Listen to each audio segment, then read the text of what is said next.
The September quarter national accounts showed that private sector demand remains weak. The accounts showed that total private demand has gone sideways for 2 consecutive quarters, and that the total amount of goods and services consumed by households has actually fallen over the past 2 quarters. And that's despite the still elevated population growth. Even after accounting for the impact of cost of living measures, household consumption remains weak by historical standards. The one bright spot was construction activity, which picked up in the quarter after falling over the past 3 quarters. As a result, in our view, demand and supply in the economy are in better balance, and the output gap has largely closed.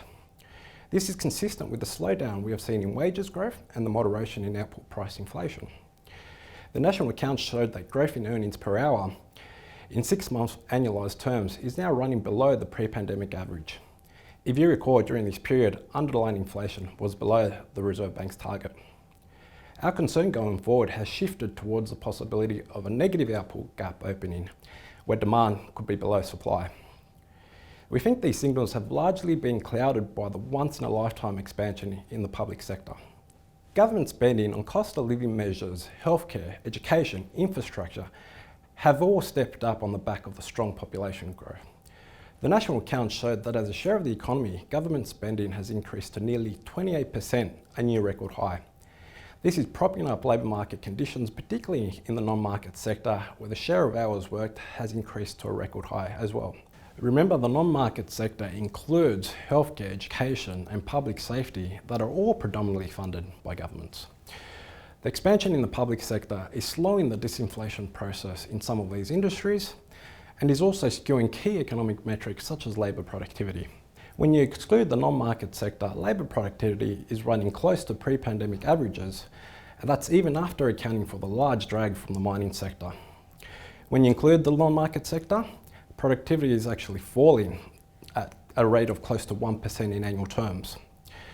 So how long will this expansion go for? It's unclear, and that's because programs like the NDIS are essentially uncapped and demand-driven. There's also an election around the corner which could see more government spending. But the risk is clear. The longer this expansion runs, the weaker the private sector gets, and the larger the risk we remain stuck in the slow lane when the public sector sugar hit runs out.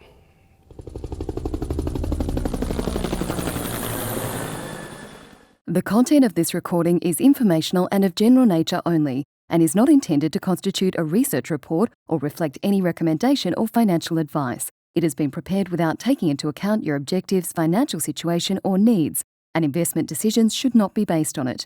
You should obtain your own independent advice before proceeding with any investment decision. Whilst every effort has been taken to ensure that the contents are correct and any opinions, forecasts, conclusions are reasonably held based on information at the date of recording, Westpac does not make any representation or warranty as to the accuracy or completeness of the statements or information contained in this recording, and any liability therefore is expressly disclaimed to the extent permitted by law. None of the material included in this recording should be copied, published or reproduced in whole or in part without the prior written permission of Westpac.